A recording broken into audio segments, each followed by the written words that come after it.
이상한 애대. 여기 뭔가 있는 것 같은데. 인부가 중얼거리며 손으로 흙을 헤쳐봅니다. 그러자 흙 속에서 뭔가 하얀 것이 모습을 드러냅니다. 인부는 더욱 조심스럽게 그것을 파내기 시작했습니다. 다른 인부들도 하나둘 모여들어 구경하기 시작합니다. 회장님, 이거 보십시오. 흙 속에서 편지가 나왔습니다. 인부가 큰 소리로 외쳤습니다. 인수의 표정이 순간 굳어집니다. 장석호도 놀란 눈으로 인부가 들고 있는 것을 바라봅니다. 낡은 봉투 하나가 흙투성이인 채로 인부의 손에 들려 있었습니다. 인수는 천천히 다가갔습니다. 그의 발걸음이 조심스러웠습니다. 인부는 봉투를 조심스럽게 털어내며 인수에게 건네줍니다. 한번 보십시오. 글씨가 써 있는 것 같은데. 인수가 봉투를 받아들자 손이 미세하게 떨렸습니다. 봉투는 생각보다 묵직했습니다. 봉투 앞면을 자세히 들여다본 인수의 얼굴이 창백해집니다. 비록 오랜 세월로 인해 흐려졌지만 여전히 읽을 수 있는 글씨가 적혀 있었습니다. 박인수 회장님께 김서윤 올림. 그 순간 인수의 다리에 힘이 빠집니다. 장석호가 재빨리 인수를 부축했습니다. 회장님, 괜찮으십니까? 장석호의 목소리에는 걱정이 가득했습니다. 인수는 봉투를 꽉 움켜쥐며 뒤로 물러섭니다. 인부들은 무슨 일인지 몰라 어리둥절한 표정으로 서 있었습니다. 인수의 입술이 파르르 떨렸습니다.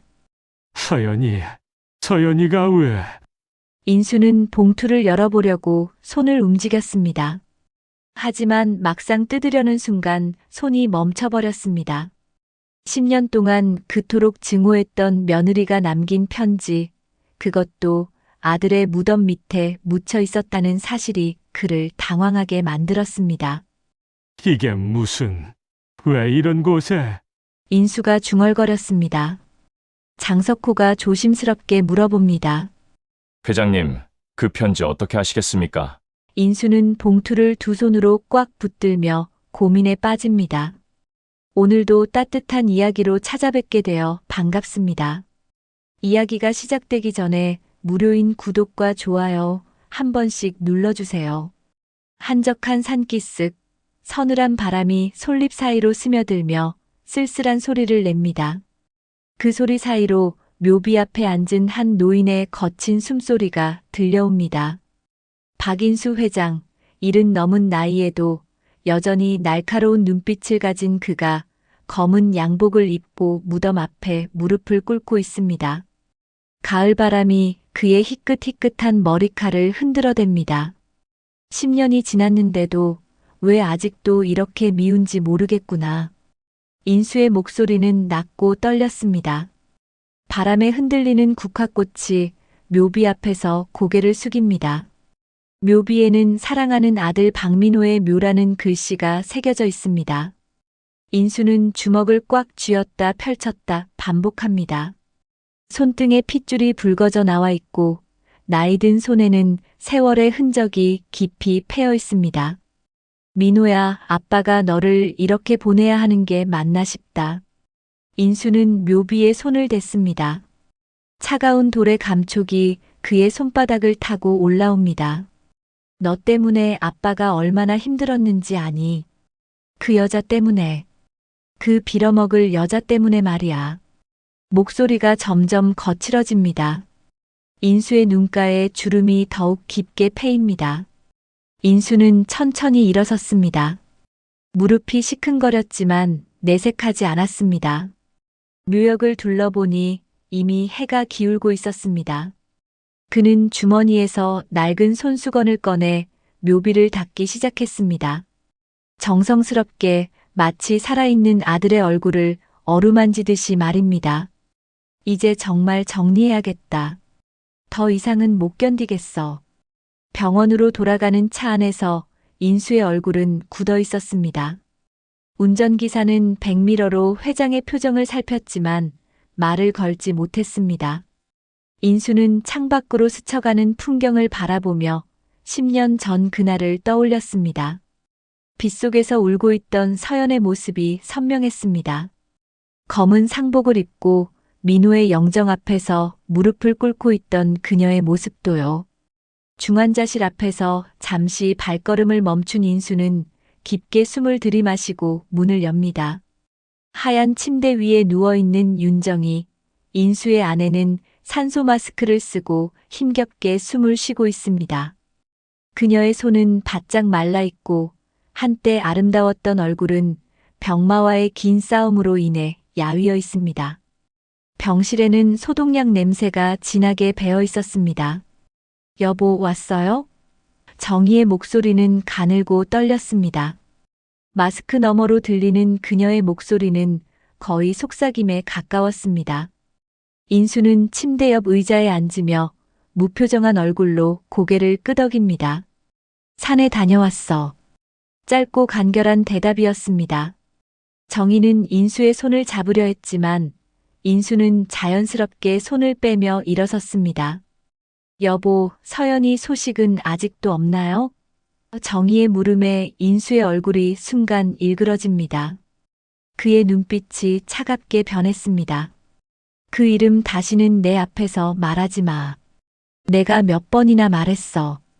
인수의 목소리에는 분노가 서려 있습니다. 주먹이 저절로 쥐어집니다. 그 여자 때문에 내 아들이 죽었는데 무슨 소식을 찾으라는 거야. 정희의 눈에서 눈물이 흐릅니다. 마른 뺨 위로 떨어지는 눈물은 금세 베개를 적셨습니다. 그래도 민호 아내였는데 혹시 그 아이가 서연이를. 그만해. 인수가 벌떡 일어서며 소리칩니다. 의자가 바닥에 부딪히며 소음을 냅니다. 병실이 순간 정적에 휩싸입니다. 복도에서 간호사들이 놀라 쳐다봅니다. 인수는 창밖을 바라보며 주먹을 꽉 쥡니다. 도시의 불빛들이 멀리서 반짝이고 있었습니다. 그 여자는 내 아들을 죽음으로 몰고 간 불운의 여자일 뿐이야. 다른 건 생각하고 싶지 않아. 그의 목소리는 떨렸지만 단호했습니다. 정희는 힘없이 고개를 돌립니다. 당신도 언젠가는 후회할 거예요. 그녀의 말은 거의 속삭임에 가까웠습니다. 인수는 정희의 말을 들었지만 대답하지 않았습니다. 그의 마음속에는 10년 전 그날의 기억이 선명히 남아 있었습니다. 장례식장에서 서연을 내쫓았던 그날, 빗속에서 울며 집을 떠나는 그녀의 뒷모습이 아직도 생생했습니다. 그리고 그 뒤로 영영 돌아오지 않은 며느리와 혹시 모를 손자에 대한 이야기들. 이제 그만 정리할 때가 됐어. 인수가 혼자 중얼거립니다. 정희는 무슨 말인지 묻고 싶었지만 인수의 굳은 표정을 보고 입을 다뭅니다. 밤이 깊어갈수록 인수의 마음속에는 한 가지 결심이 자리 잡습니다. 더 이상 과거에 얽매여 있을 수는 없었습니다. 다음 날 아침, 인수는 평소보다 일찍 회사로 향했습니다. 그의 사무실은 50층 건물의 최상층에 있었고 서울 시내가 한눈에 내려다 보였습니다. 인수는 창가에 서서 잠시 도시를 내려다본 후 비서 장석호에게 전화를 걸었습니다. 석호야, 내일 이장업체에 연락해. 민호 무덤을 다른 곳으로 옮기기로 했어. 장석호는 놀란 목소리로 되물었습니다. 회장님, 갑자기 왜 그런 결정을? 묻지 말고 준비만 해. 이제 모든 걸 정리할 때가 됐어. 인수의 목소리는 단호했습니다. 전화를 끄는 인수는 의자에 등을 기댄 채 깊은 한숨을 쉽니다. 사무실 벽에 걸린 가족사진 속에서 젊은 민호가 환하게 웃고 있었습니다. 민호야, 아빠가 이제 모든 걸 끝내겠다. 너도 이제 편히 쉬어야지. 인수의 목소리는 떨렸지만 그의 결심은 확고했습니다. 창밖으로는 가을 해가 기울고 있었고 인수의 그림자는 사무실 바닥에 길게 늘어져 있었습니다. 이틀 후 이른 아침, 산기슭에는 이장 작업을 위한 인부들이 모여들었습니다. 굴삭기의 무거운 소음이 고요한 산자락을 깨뜨리며 울려 퍼집니다. 인수는 검은 양복을 입고 조금 떨어진 곳에서 작업을 지켜보고 있었습니다. 그의 얼굴에는 복잡한 감정이 교차하고 있었습니다. 장석호가 인수 옆에 서서 조심스럽게 말을 건넵니다. 회장님, 정말 이렇게 하시는 게 맞습니까? 민호 도련님이 이곳을 좋아하셨는데. 인수는 장석호를 날카롭게 쳐다봅니다. 내가 결정한 일에 왈가왈부하지 마. 이제 모든 걸 정리할 때가 됐다고 했잖아. 굴삭기가 흙을 파내기 시작했습니다. 10년 동안 단단히 굳어진 흙이 무너져 내리며 먼지가 일어납니다. 인부들은 조심스럽게 작업을 진행했습니다. 관을 옮기기 위해서는 세심한 주의가 필요했기 때문입니다. 인수는 팔짱을 끼고 그 모습을 묵묵히 지켜봤습니다. 1시간쯤 지났을 때 굴삭기 작업이 멈췄습니다. 이제 인부들이 삽을 들고 직접 땅을 파야 할 차례였습니다. 나이 많은 인부 하나가 삽을 힘차게 내리쳤는데 그때 뭔가 딱딱한 것이 걸렸습니다. 그는 고개를 갸우뚱하며 삽을 조심스럽게 움직여봤습니다. 이상하네. 여기 뭔가 있는 것 같은데. 인부가 중얼거리며 손으로 흙을 헤쳐봅니다. 그러자 흙 속에서 뭔가 하얀 것이 모습을 드러냅니다. 인부는 더욱 조심스럽게 그것을 파내기 시작했습니다. 다른 인부들도 하나둘 모여들어 구경하기 시작합니다. 회장님, 이거 보십시오. 흙 속에서 편지가 나왔습니다. 인부가 큰 소리로 외쳤습니다. 인수의 표정이 순간 굳어집니다. 장석호도 놀란 눈으로 인부가 들고 있는 것을 바라봅니다. 낡은 봉투 하나가 흙투성이인 채로 인부의 손에 들려 있었습니다. 인수는 천천히 다가갔습니다. 그의 발걸음이 조심스러웠습니다. 인부는 봉투를 조심스럽게 털어내며 인수에게 건네줍니다. 한번 보십시오. 글씨가 써 있는 것 같은데. 인수가 봉투를 받아들자 손이 미세하게 떨렸습니다. 봉투는 생각보다 묵직했습니다. 봉투 앞면을 자세히 들여다본 인수의 얼굴이 창백해집니다. 비록 오랜 세월로 인해 흐려졌지만 여전히 읽을 수 있는 글씨가 적혀 있었습니다. 박인수 회장님께 김서연 올림. 그 순간 인수의 다리에 힘이 빠집니다. 장석호가 재빨리 인수를 부축했습니다. 회장님, 괜찮으십니까? 장석호의 목소리에는 걱정이 가득했습니다. 인수는 봉투를 꽉 움켜쥐며 뒤로 물러섭니다. 인부들은 무슨 일인지 몰라 어리둥절한 표정으로 서 있었습니다. 인수의 입술이 파르르 떨렸습니다. 서연이가 왜? 인수는 봉투를 열어보려고 손을 움직였습니다. 하지만 막상 뜯으려는 순간 손이 멈춰버렸습니다. 10년 동안 그토록 증오했던 며느리가 남긴 편지, 그것도 아들의 무덤 밑에 묻혀 있었다는 사실이 그를 당황하게 만들었습니다. 이게 왜 이런 곳에? 인수가 중얼거렸습니다. 장석호가 조심스럽게 물어봅니다. 회장님, 그 편지 어떻게 하시겠습니까? 인수는 봉투를 두 손으로 꽉 붙들며 고민에 빠집니다. 열어볼 것인가 말 것인가? 그 안에는 무엇이 적혀 있을 것인가? 두려움과 호기심이 그의 마음속에서 치열하게 싸우고 있었습니다. 일단 작업을 계속해. 인수가 떨리는 목소리로 말했습니다. 인부들은 고개를 끄덕이며 다시 작업에 착수했습니다. 하지만 인수의 시선은 계속해서 손 안의 봉투에 머물러 있었습니다. 그는 봉투를 양복 안주머니에 조심스럽게 넣었습니다. 이장 작업은 오후까지 계속되었습니다. 인수는 내내 멍한 표정으로 작업을 지켜봤습니다. 민호의 관이 새로운 묘역으로 옮겨지는 과정을 보면서도 그의 머릿속은 온통 그 편지 생각뿐이었습니다. 서연은 언제 이 편지를 묻었을까? 왜 하필 아들의 무덤 밑에 묻었을까? 해가 서산으로 기울 무렵 모든 작업이 끝났습니다. 인수는 새로운 묘역에서 짧은 묵념을 올린 후 병원으로 향했습니다.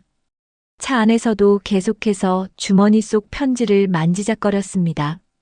봉투의 감촉이 손끝을 통해 전해져 왔습니다. 병원에 도착한 인수는 평소보다 더욱 무거운 발걸음으로 중환자실로 향했습니다. 윤정희는 여전히 산소 마스크를 끼고 누워 있었습니다. 그녀는 인수가 들어오는 소리를 듣고 천천히 고개를 돌렸습니다. 여보, 일은 잘 끝났어요? 인수는 의자에 앉으며 고개를 끄덕였습니다. 하지만 그의 표정은 평소와 달랐습니다. 정희는 예민하게 그 변화를 감지했습니다. 무슨 일 있었어요? 표정이 이상해요. 인수는 대답하지 않고 창밖을 바라봤습니다.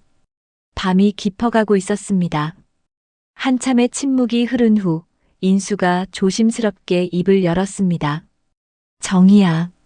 만약에 말이지, 만약에 서연이가 편지를 남겼다면 어떻게 생각해? 정희의 눈이 번쩍 뜨였습니다. 편지요? 갑자기 왜 그런 말을? 그냥 만약에 하는 얘기야. 정희는 인수의 손을 잡으려 했습니다. 여보, 혹시 그 편지 정말 있는 거예요?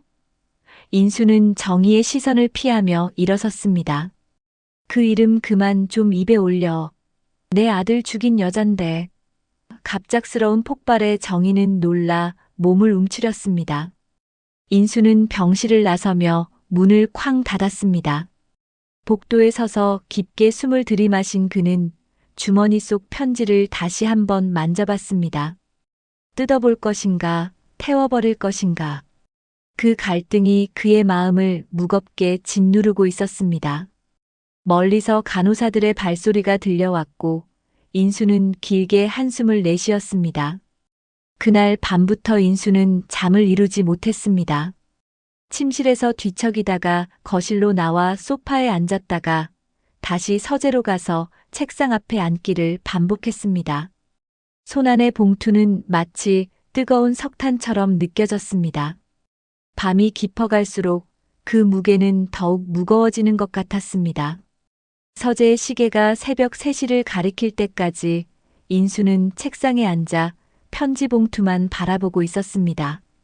스탠드 불빛 아래 놓인 봉투의 글씨가 선명하게 보였습니다. 박인수 회장님께 김서연 올림 10년 전 그 여자의 손글씨였습니다. 인수는 그 글씨체를 기억하고 있었습니다. 다음 날도 마찬가지였습니다.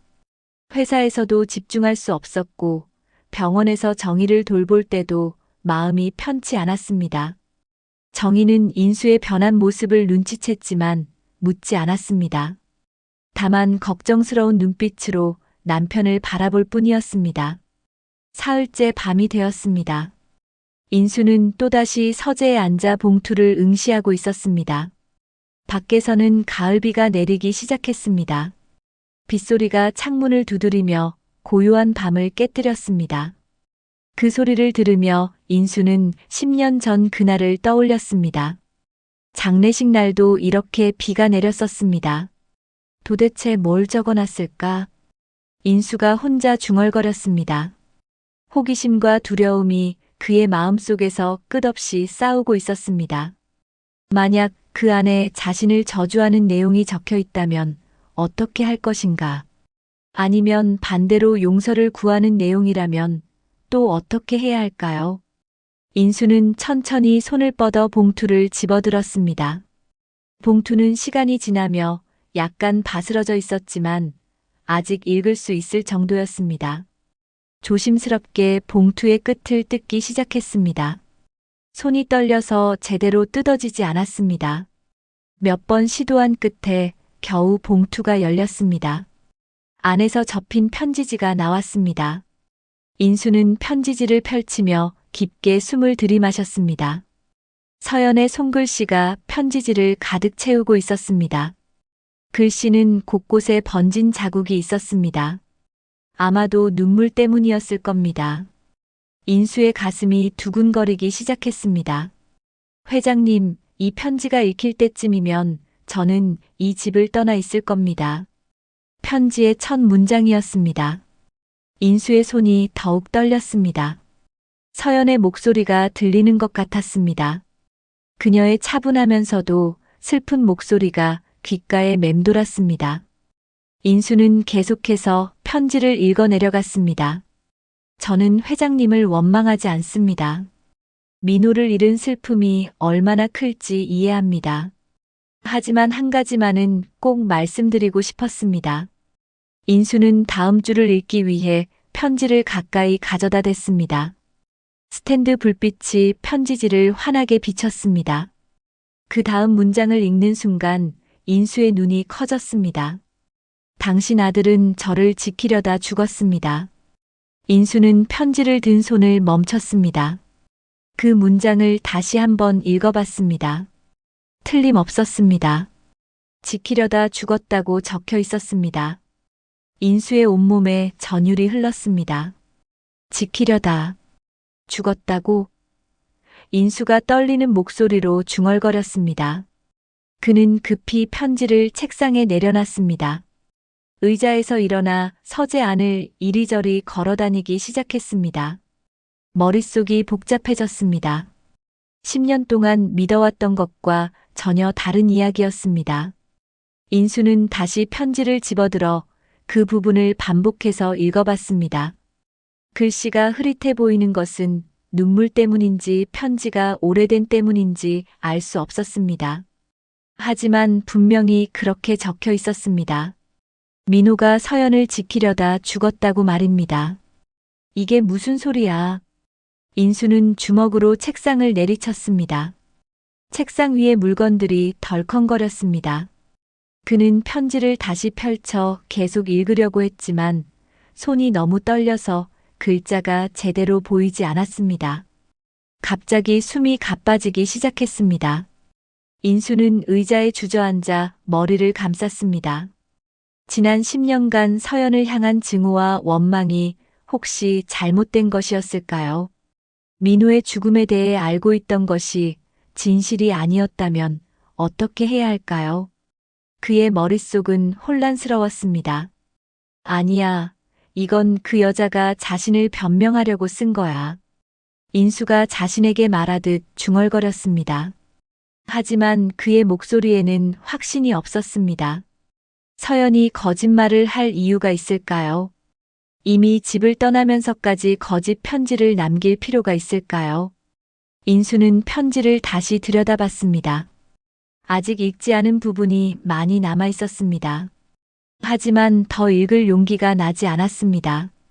만약 이 편지에 자신이 알고 있던 진실을 완전히 뒤바꾸는 내용이 더 적혀 있다면 어떻게 해야 할까요? 이미 돌이킬 수 없는 일들을 너무 많이 저질러 버렸는데 말입니다. 인수는 편지를 조심스럽게 접어 책상 서랍에 넣었습니다. 더 이상 읽을 수가 없었습니다. 그는 서재 창문으로 다가가 밖을 내다봤습니다. 비는 여전히 내리고 있었고 가로등 불빛이 빗방울에 반사되어 반짝이고 있었습니다. 새벽이 되어서야 인수는 겨우 잠들 수 있었습니다. 하지만 꿈속에서도 서연의 목소리가 계속 들렸습니다. 당신 아들은 저를 지키려다 죽었습니다. 그 목소리가 귓가에서 맴돌며 인수를 괴롭혔습니다.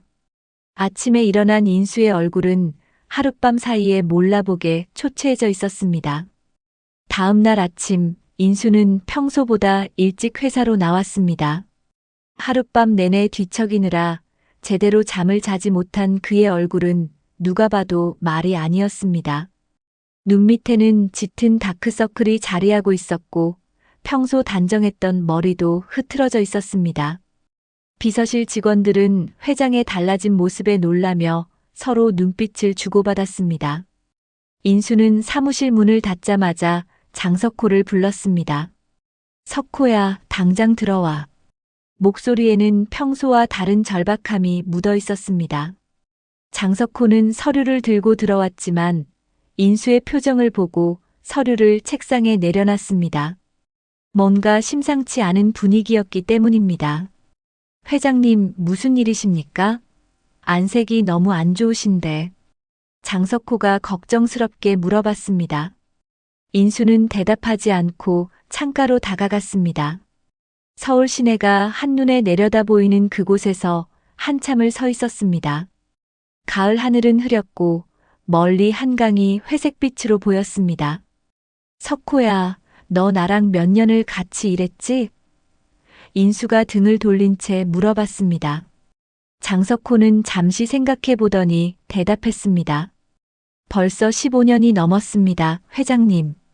인수는 고개를 끄덕였습니다. 그럼 민호가 죽던 그날도 기억하겠지? 장석호의 표정이 순간 어두워졌습니다. 물론입니다. 어떻게 잊을 수 있겠습니까? 그날은 장석호에게도 잊을 수 없는 날이었습니다. 회장의 외아들이 갑작스럽게 세상을 떠난 날이었으니까요. 회사 전체가 충격에 빠졌던 날이기도 했습니다. 인수는 천천히 돌아서서 장석호를 똑바로 바라봤습니다. 그날 일에 대해서 내가 나에게 숨기고 있는 게 있지? 장석호는 순간 당황한 표정을 지었습니다. 인수의 날카로운 시선이 그를 꿰뚫어 보고 있었습니다. 회장님, 무슨 말씀이신지. 서연이 떠난 이유, 내가 알고 있지? 인수의 목소리가 점점 높아졌습니다. 장석호는 입술을 꽉 다물었습니다. 그의 이마에 땀이 맺히기 시작했습니다. 15년 동안 회장 곁에서 일해온 그였지만 이렇게 몰아붙이는 회장의 모습은 처음 보는 것이었습니다. 회장님, 저는 장석호가 말을 시작하려 했지만 인수가 손을 들어 막았습니다. 거짓말하지 마. 내 표정만 봐도 알 수 있어. 그날 정말 무슨 일이 있었던 거야? 인수는 책상에 주먹을 내리쳤습니다. 책상 위의 물건들이 덜컹거렸습니다. 장석호는 한참을 고민하더니 깊게 한숨을 쉬었습니다. 회장님, 정말 알고 싶으십니까? 그의 목소리는 떨리고 있었습니다. 인수는 고개를 끄덕였습니다. 당연하지. 내 아들이 죽은 일인데 모르고 있을 수는 없잖아. 장석호는 의자에 앉으며 말을 시작했습니다. 그날 민호 도련님이 서연 씨와 함께 나가셨죠. 저녁에 영화를 보러 가신다고 하셨는데 인수는 그날을 기억하고 있었습니다. 민호가 환하게 웃으며 서연과 손을 잡고 나가던 모습을 말입니다. 계속해. 인수가 재촉했습니다. 장석호는 목을 가다듬고 이어서 말했습니다. 그런데 영화관에서 나오는 길에 서연 씨를 괴롭히는 사람들이 있었다고 합니다. 술에 취한 남자들이었는데 서연 씨에게 추궁거리고 있었다고 해요. 인수의 얼굴이 굳어졌습니다. 그래서 장석호는 힘들게 계속 말했습니다. 민호 도련님이 서연 씨를 보호하려고 나서셨어요. 그 남자들을 밀치고 서연 씨를 피하게 하려고 하셨는데 그 과정에서 계단에서 넘어지신 거예요. 계단에서? 인수가 되물었습니다. 장석호는 고개를 끄덕였습니다. 네, 영화관 계단이었습니다. 서연 씨를 지키려고 하시다가 뒤로 넘어지셨어요. 머리를 심하게 다치셨고 장석호의 목소리가 점점 작아졌습니다. 인수는 의자에 주저앉았습니다. 갑자기 다리에 힘이 빠졌습니다. 그럼 사고가 아니라 민호 도련님은 서연 씨를 지키다가 돌아가신 겁니다. 장석호의 말에 인수의 눈에서 눈물이 흘러내렸습니다. 그럼 내가 내 손으로 내 며느리를 내쫓은 거야? 인수의 목소리는 떨렸습니다. 장석호는 대답할 수 없었습니다. 그날의 진실을 숨겨야 했던 이유가 바로 이것이었기 때문입니다. 회장이 얼마나 큰 상처를 받을지 뻔했기 때문입니다. 인수는 책상 서랍을 열어 어젯밤 읽다가 만 편지를 꺼냈습니다. 떨리는 손으로 편지를 펼쳐 아직 읽지 않은 부분을 찾았습니다. 장석호는 편지를 보고 놀란 표정을 지었습니다. 회장님, 그 편지는 서연이가 남긴 거야. 인수는 편지의 뒷부분을 읽기 시작했습니다. 저는 끝까지 아버님을 원망하지 않겠습니다. 민호가 저를 사랑해줬던 것만으로도 감사할 뿐입니다. 인수의 목소리가 떨렸습니다. 계속해서 읽어내려갔습니다. 다만 한 가지 부탁이 있습니다. 편지의 마지막 부분에 이르렀을 때 인수의 손이 멈춰버렸습니다. 제 아이를 지켜주세요. 민호의 아이를, 회장님의 손자를 부디 지켜주시기 바랍니다. 인수는 편지를 바닥에 떨어뜨렸습니다. 아이라고. 장석호도 그 내용을 듣고 깜짝 놀랐습니다. 서연 씨가 임신을. 인수는 무릎을 꿇고 바닥에 주저앉았습니다. 편지지가 바닥에 흩어져 있었습니다. 내가 무슨 일을 한 거야? 인수의 목소리는 절망에 가득 차 있었습니다. 그 순간 인수의 머릿속에는 10년 전 장례식 날의 모습이 선명하게 떠올랐습니다. 상복을 입고 울고 있던 서연에게 소리를 지르며 집에서 내쫓았던 그날, 서연이 마지막으로 돌아보며 했던 말이 기억났습니다. 아버님, 저에게는 할 말이. 그때 인수는 그녀의 말을 끝까지 듣지 않았습니다. 내 손자를 내가. 인수는 바닥에서 편지를 다시 주워들며 흐느끼기 시작했습니다. 장석호는 어찌할 바를 몰라 하며 회장 곁에 서 있을 뿐이었습니다. 사무실에는 인수의 억눌린 울음소리만이 울려 퍼지고 있었습니다. 그날 이후 인수는 미친 듯이 서연을 찾기 시작했습니다.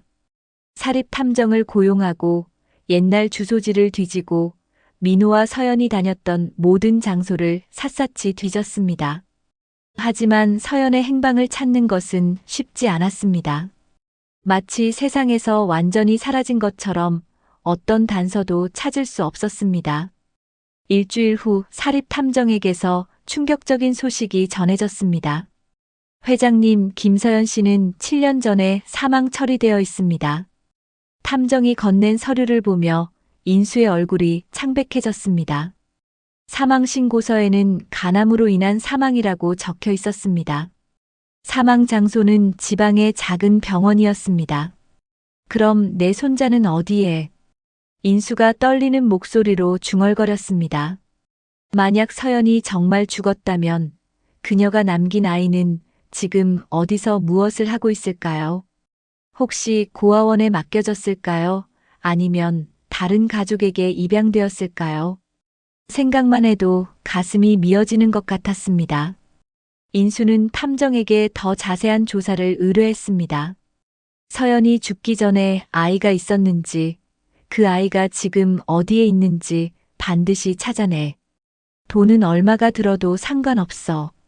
탐정은 고개를 끄덕이며 다시 조사에 나섰습니다. 인수는 매일매일 탐정의 연락을 기다렸지만 좋은 소식은 들려오지 않았습니다. 그러던 어느 날 인수는 평소처럼 병원에서 정희를 돌보고 있었습니다. 정희의 상태는 조금씩 나아지고 있었지만 여전히 산소 마스크 없이는 숨쉬기 어려운 상황이었습니다. 인수는 정희의 손을 잡고 조용히 앉아 있었습니다. 마음이 무거워 말도 별로 나오지 않았습니다. 그때 병실 문이 열리며 간호사 한 명이 들어왔습니다. 회장님 죄송합니다. 잠시 방해가 될 것 같아서요. 옆 병실 아이가 수술을 받게 되어서 보호자분과 상담을 해야 하는데 소음이 좀 있을 수 있어요. 인수는 고개를 끄덕이며 괜찮다고 했습니다. 잠시 후 복도에서 아이의 울음소리가 들려왔습니다. 수술이 무서운지 계속해서 울고 있는 것 같았습니다. 인수는 그 소리를 들으며 마음이 아팠습니다. 혹시 자신의 손자도 어디선가 이렇게 무서워하고 있는 건 아닐까 하는 생각이 들었기 때문입니다. 1시간쯤 지났을 때 정희가 갑자기 인수의 손을 잡으며 말했습니다. 여보, 조금 전에 이상한 아이를 봤어요. 인수는 고개를 돌려 정희를 바라봤습니다. 무슨 아이? 정희의 눈에는 묘한 빛이 서려 있었습니다. 수술 받으러 지나가는 아이를 봤는데 정말 신기하게 당신 젊은 날을 닮았어요. 정희의 목소리는 흥미진진했습니다. 인수는 별로 관심 없다는 듯 대답했습니다. 그런 일이 어디 있어. 그냥 우연히 비슷해 보인 거겠지. 하지만 정희는 고개를 저었습니다. 아니에요. 정말 똑같았어요. 특히 눈매가. 당신이 민호 나이였을 때랑 정말 비슷했어요. 정희의 말에 인수의 마음이 조금 움직였습니다. 하지만 여전히 반신반의했습니다. 그래도 남의 아이인데 무슨. 한 번만 봐요. 정말 신기해요. 인수는 정희의 성화에 못 이겨 복도로 나가봤습니다. 수술실 앞 대기실에 한 아이가 앉아 있었습니다. 10살 정도로 보이는 남자아이였는데 수술복을 입고 불안한 표정을 하고 있었습니다. 인수는 그 아이를 보는 순간 깜짝 놀랐습니다. 아이의 얼굴이 정말로 자신의 젊은 시절과 놀랍도록 닮아 있었기 때문입니다. 특히 눈매와 코 모양이 거의 똑같았습니다. 민호가 어렸을 때도 이와 비슷한 얼굴이었습니다. 인수는 넋을 잃고 그 아이를 바라봤습니다. 가슴이 두근거리기 시작했습니다. 아이 옆에는 중년 여성이 앉아 있었습니다. 아마 할머니나 이모인 것 같았습니다. 인수는 조심스럽게 다가가 물어봤습니다. 실례합니다. 저 아이 이름이 뭔가요? 여성은 고개를 들어 인수를 바라봤습니다. 박하진이라고 해요. 제 조카예요. 박하진. 그 이름을 듣는 순간 인수의 다리에 힘이 빠졌습니다.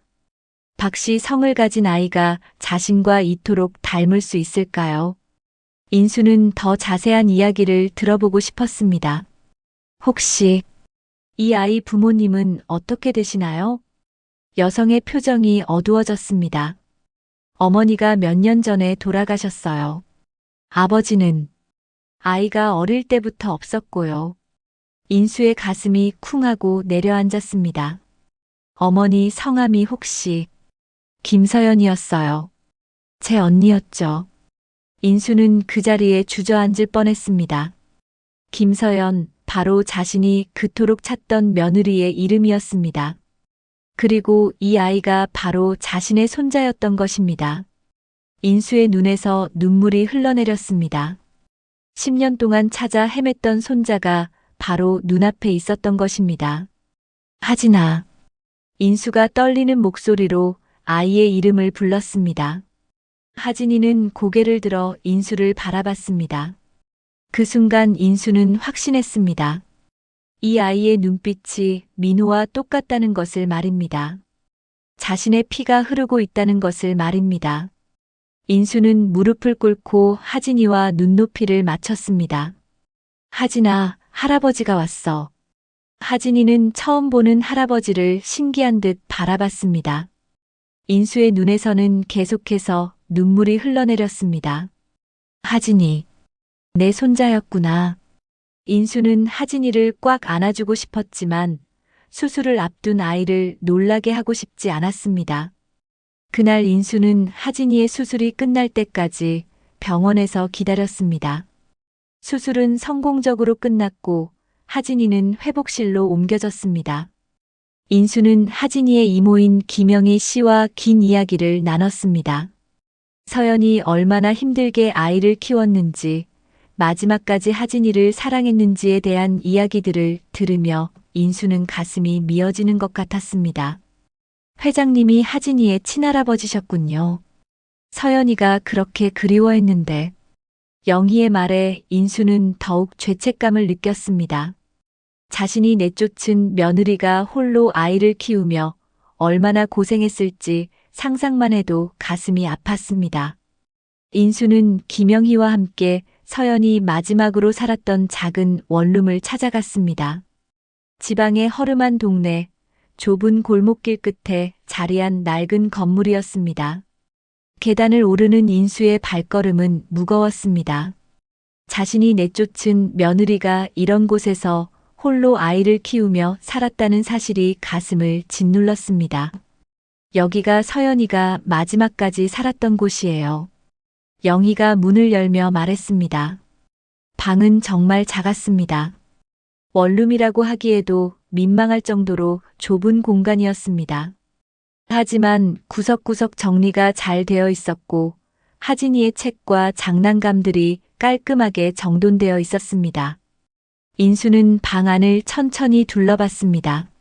작은 식탁 위에는 하진이가 그린 그림들이 놓여 있었습니다. 가족 그림이었는데 엄마와 자신만 그려져 있었습니다. 아빠 자리는 비어 있었고 할아버지 할머니도 없었습니다.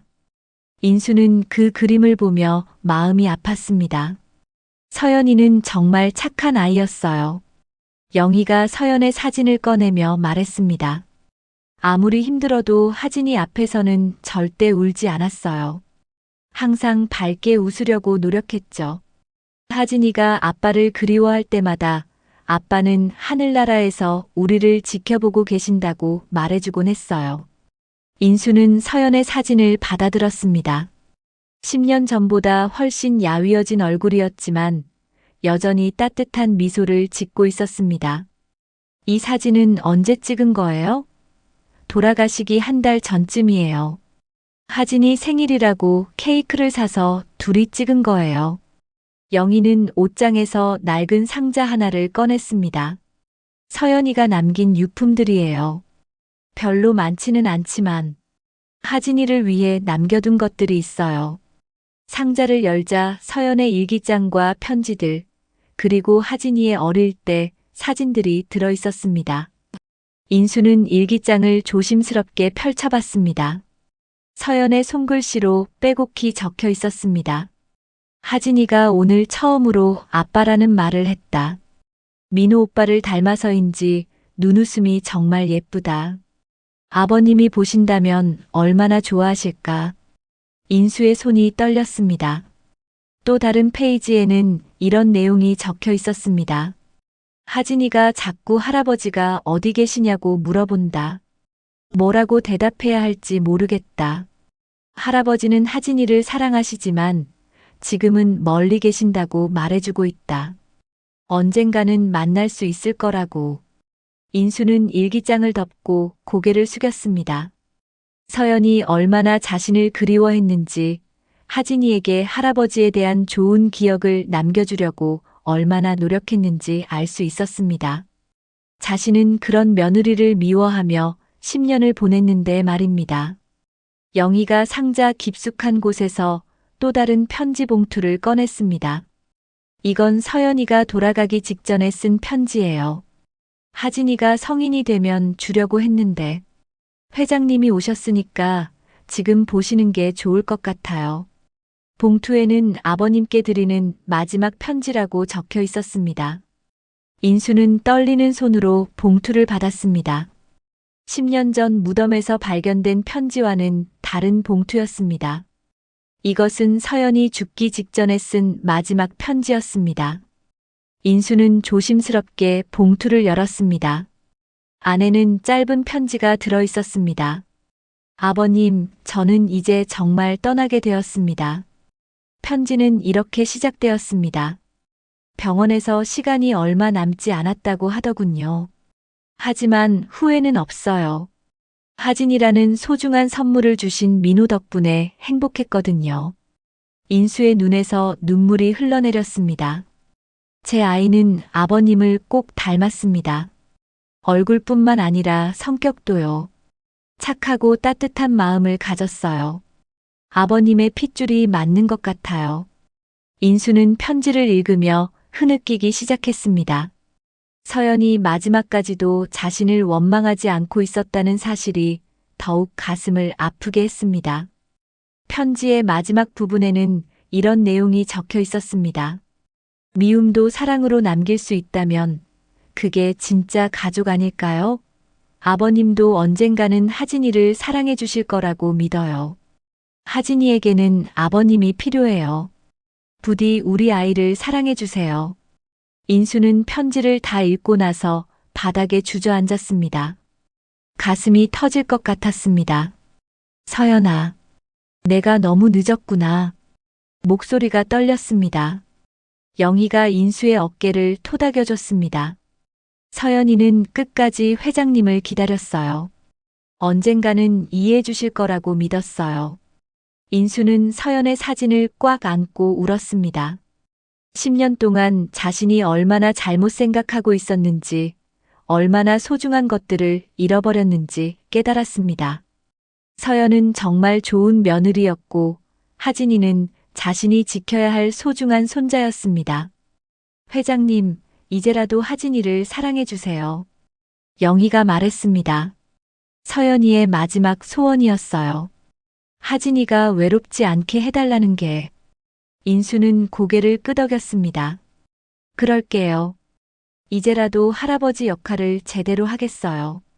인수는 서연의 유품들을 정성스럽게 정리했습니다. 하진이가 나중에 어머니의 추억을 간직할 수 있도록 말입니다. 그리고 마음속으로 서연에게 약속했습니다. 서연아, 이제 내가 하진이를 지킬게. 절대 혼자 두지 않을게. 내가 그토록 사랑했던 우리 손자를 잘 키울게. 그날 밤 인수는 서연의 원룸에서 밤을 새웠습니다. 하진이는 병원에 입원해 있었지만 인수는 며느리가 마지막까지 살았던 그 공간에서 많은 것을 느끼고 싶었습니다. 서연의 흔적들을 하나하나 들여다보며 그녀가 얼마나 강한 사람이었는지, 얼마나 좋은 어머니였는지 알 수 있었습니다. 창밖으로 새벽이 밝아올 때까지 인수는 서연에 대한 그리움과 후회로 가슴을 메웠습니다. 이제 되돌릴 수는 없지만 앞으로라도 서연이 원했던 대로 하진이를 사랑으로 키워야겠다고 다짐했습니다. 그것이 죽은 며느리에게 할 수 있는 유일한 속죄라고 생각했습니다. 한 달 후 인수는 석공을 불러 새로운 묘비를 주문했습니다. 민호의 묘 옆에 세울 서연의 묘비였습니다. 비록 서연의 유해는 다른 곳에 안장되어 있었지만 인수는 그녀를 위한 추모비라도 세우고 싶었습니다. 가족으로서 마땅히 해줘야 할 일이었다고 생각했습니다. 묘비에 새길 글씨를 정하는 것도 쉽지 않았습니다. 인수는 며칠을 고민한 끝에 사랑하는 며느리 김서연의 추모비라고 새기기로 했습니다. 그리고 그 아래에는 좋은 아내, 좋은 어머니, 영원히 기억하겠습니다라는 문구를 추가했습니다. 하진이는 병원에서 회복 중이었지만 많이 좋아졌습니다. 인수는 매일 병원을 찾아가 하진이와 시간을 보냈습니다. 처음에는 낯선 할아버지를 어색해하던 하진이었지만 점점 인수에게 마음을 열기 시작했습니다. 인수가 가져다주는 선물들과 따뜻한 관심의 하진이의 얼굴에도 웃음이 돌아왔습니다. 할아버지, 진짜 제 할아버지예요? 하진이가 어느 날 물어봤습니다. 인수는 하진이의 손을 잡으며 고개를 끄덕였습니다. 그럼 할아버지가 너를 늦게 찾아서 미안해. 하진이는 환하게 웃으며 인수의 목에 팔을 둘렀습니다. 그 순간 인수는 가슴 깊은 곳에서 따뜻함이 올라오는 것을 느꼈습니다. 묘비 제작이 완료되었다는 연락을 받은 인수는 하진이와 함께 산으로 향했습니다. 하진이는 이제 걸을 수 있을 정도로 회복되었습니다. 영희도 함께 따라와 주었습니다. 산길을 걸으며 하진이는 신기한 듯 주변을 둘러봤습니다. 자연을 보는 것이 오랜만이었기 때문입니다. 새로 세워진 서연의 추모비는 민호의 묘 바로 옆에 자리하고 있었습니다. 두 개의 묘비가 나란히 서 있는 모습을 보며 인수는 복잡한 심경이 되었습니다. 이제야 진짜 가족이 된 것 같은 느낌이었습니다. 비록 늦었지만 말입니다. 인수는 서연의 추모비 앞에 무릎을 꿇었습니다. 그리고 주머니에서 서연이 남긴 편지를 꺼냈습니다. 그 편지를 처음 발견했던 날부터 지금까지의 모든 일들이 주마등처럼 스쳐 지나갔습니다. 얼마나 많은 후회와 깨달음이 있었던지 모릅니다. 서연아, 할아버지가 왔어.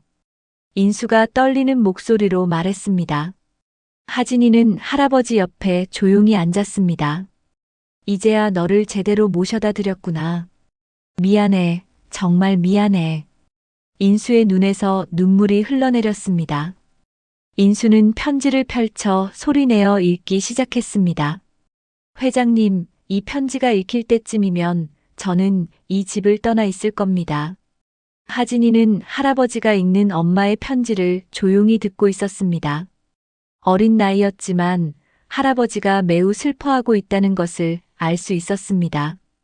편지를 다 읽은 인수는 서연의 추모비에 손을 댔습니다. 차가운 돌의 감촉이 손바닥을 통해 전해졌습니다. 서연아, 내가 남긴 아이, 내가 지킬게. 이번엔 절대 놓치지 않겠다. 하진이를 정말 잘 키울 테니까 걱정하지 마. 그 순간 하진이가 인수에게 다가와 물었습니다. 할아버지, 엄마도 여기서 잠들어요? 천진난만한 질문이었지만 인수의 가슴을 울렸습니다. 하진이는 아직 엄마가 정말 죽었다는 것을 완전히 이해하지 못하고 있었습니다. 인수는 하진이를 무릎 위에 앉혔습니다. 그래, 이젠 다 같이 있는 거야. 아빠도 여기 계시고 엄마도 여기 계셔. 그리고 할아버지와 하진이도 함께야. 하진이는 고개를 끄덕이며 할아버지의 품에 안겼습니다. 인수는 하진이를 안고 오랫동안 그 자리에 앉아 있었습니다. 바람이 솔잎 사이로 스며들며 부드러운 소리를 냈습니다. 그 소리가 마치 서연이 자신들을 축복해주는 것 같았습니다. 인수는 마음속으로 서연에게 다시 한번 약속했습니다. 하진이를 정말 사랑으로 키우겠다고 말입니다. 영희는 조금 떨어진 곳에서 그 모습을 바라보며 눈물을 흘렸습니다. 서연이 그토록 바라던 일이 드디어 이루어진 것입니다. 하진이가 할아버지의 사랑을 받으며 자랄 수 있게 된 것입니다. 서연이 하늘에서 얼마나 기뻐하고 있을까 생각하니 가슴이 뭉클해졌습니다. 해가 서산으로 기울 무렵 인수는 하진이의 손을 잡고 일어섰습니다. 이제 집으로 가자, 하진아. 할아버지가 맛있는 저녁 사주마. 하진이는 환하게 웃으며 할아버지의 손을 꽉 잡았습니다. 네, 할아버지. 산을 내려가는 길에 하진이가 물었습니다. 할아버지, 이제 저랑 계속 같이 살아요? 인수는 하진이의 머리를 쓰다듬으며 대답했습니다. 물론이지. 이제 할아버지가 하진이를 지킬 거야. 절대 혼자 두지 않을게. 하진이의 얼굴이 더욱 밝아졌습니다. 그날 저녁 인수는 하진이를 자신의 집으로 데려왔습니다. 큰 집에 처음 온 하진이는 신기한 듯 이곳저곳을 둘러봤습니다. 인수는 하진이를 위한 방을 따로 꾸며주기로 했습니다. 아이가 편안하게 지낼 수 있도록 모든 것을 준비해주고 싶었습니다. 6개월이 흘렀습니다. 봄이 찾아온 산기슭에는 연두색 새싹들이 돋아나고 있었습니다. 겨울 동안 메말랐던 나뭇가지들에도 생기가 돌기 시작했습니다. 묘역으로 향하는 길에는 작은 들꽃들이 피어 있었고 따뜻한 봄바람이 부드럽게 불고 있었습니다. 하진이는 학교에서 모범 학생상을 받아 돌아왔습니다. 상장을 들고 환하게 웃는 모습이 정말 사랑스러웠습니다. 할아버지, 저 상 받았어요. 현관문을 열고 들어서는 하진이의 목소리는 기쁨으로 가득했습니다. 인수는 하진이를 꽉 안아주며 축하해줬습니다. 우리 하진이 정말 대단하구나. 엄마가 보신다면 얼마나 자랑스러워 하실까. 인수의 말에 하진이는 더욱 밝게 웃었습니다. 이제 하진이는 엄마 이야기를 들어도 슬프기보다는 따뜻한 마음이 들었습니다. 할아버지가 엄마에 대한 좋은 이야기를 많이 해주었기 때문입니다. 할아버지, 오늘 엄마 아빠한테 상장 보여드리러 가요. 하진이의 제안에 인수는 고개를 끄덕였습니다. 이제 하진이에게 묘역은 무서운 곳이 아니라 부모님을 만날 수 있는 특별한 장소가 되었습니다. 할아버지와 함께 가면 항상 따뜻한 시간을 보낼 수 있었거든요. 오후에 할아버지와 손자는 함께 산으로 향했습니다. 하진이는 새로 받은 상장을 소중히 들고 있었습니다. 길에서 만난 꽃들을 꺾어 작은 꽃다발도 만들었습니다. 엄마가 꽃을 좋아하셨대요. 하진이의 말에 인수는 미소를 지었습니다. 묘역에 도착하자 정말 많은 것이 바뀌어 있었습니다. 겨울 동안 황량했던 주변에 파릇파릇한 풀들이 자라나고 있었습니다. 봄의 전령사인 개나리도 노란 꽃을 피우고 있었습니다. 생명이 다시 살아나는 계절이었습니다. 인수는 민호와 서연의 묘비 앞에 앉았습니다. 하진이는 엄마 아빠 묘비에 각각 꽃을 한 송이씩 올려드렸습니다. 아빠, 엄마, 저 상 받았어요. 할아버지가 정말 자랑스러워 하셨어요. 하진이의 천진난만한 목소리가 고요한 묘역에 울려 퍼졌습니다. 인수는 서연의 추모비에 손을 댔습니다. 서연아, 내 편지는 나를 살렸다. 하진이 덕분에 내가 다시 웃을 수 있게 됐어. 그의 목소리는 감사함으로 가득했습니다. 이제 내가 너희 둘을 지킬 차례다. 하진이가 이렇게 잘 자라고 있어. 하진이는 할아버지 옆에 앉아 묘비를 바라봤습니다. 할아버지, 엄마 아빠가 우리를 지켜보고 계시는 거죠? 인수는 하진이의 머리를 쓰다듬으며 대답했습니다. 그럼 항상 우리 곁에 계셔. 하진이가 착하게 자라는 모습을 보며 기뻐하고 계실 거야. 따뜻한 봄 햇살이 묘역을 비추고 있었습니다. 인수는 마음속으로 서연에게 말했습니다. 서연아, 고마워. 내가 남긴 편지와 하진이 덕분에 내가 진짜 할아버지가 될 수 있었어. 이제는 후회하지 않고 앞으로만 나아가겠어. 그 순간 바람이 불어왔습니다. 인수의 호주머니에서 오래된 편지 한 장이 날려나왔습니다. 서연이 처음 남긴 그 편지였습니다. 편지는 바람에 실려 하늘 높이 날아갔습니다. 마치 서연이 이제는 걱정하지 말라고 인사하는 것 같았습니다. 하진이가 날아가는 편지를 바라보며 손을 흔들었습니다. 엄마, 안녕히 가세요. 그 순간 인수의 얼굴에도 평화로운 미소가 떠올랐습니다. 이제 정말 모든 것이 제자리를 찾은 것 같았습니다. 해가 서산으로 기울어갈 무렵 할아버지와 손자는 손을 잡고 산을 내려왔습니다. 하진이는 할아버지에게 물었습니다. 할아버지, 내일은 뭐 하고 놀아요? 인수는 웃으며 대답했습니다. 하진이가 하고 싶은 거 다 하자. 할아버지가 시간 많거든. 집으로 돌아가는 길에 하진이는 계속 즐거운 이야기를 했습니다. 학교 친구들 이야기, 다음에 받고 싶은 상 이야기, 커서 하고 싶은 일 이야기까지. 인수는 그 모든 이야기를 정성스럽게 들어주었습니다. 이런 평범한 일상이 얼마나 소중한지 이제야 깨달았기 때문입니다. 그날 밤 하진이를 재우고 나서 인수는 창가에 서서 하늘을 올려다봤습니다. 별들이 반짝이고 있었습니다. 민호야, 서연아, 고맙다. 너희가 남겨준 소중한 선물을 잘 키울게. 그의 마음은 처음으로 완전한 평화를 찾았습니다. 하진이의 방에서 들려오는 고른 숨소리를 들으며 인수는 미소 지었습니다. 이제 그에게는 지켜야 할 소중한 가족이 있었습니다. 사랑해야 할 이유가 있었습니다. 서연의 용서와 사랑 덕분에 그는 새로운 삶을 시작할 수 있게 되었습니다. 오늘도 저희 채널을 찾아주신 여러분께 진심으로 감사드립니다. 이야기가 마음에 드신다면 무료인 구독과 좋아요 버튼을 눌러주시고 댓글로 여러분의 소중한 인생 이야기도 들려주세요.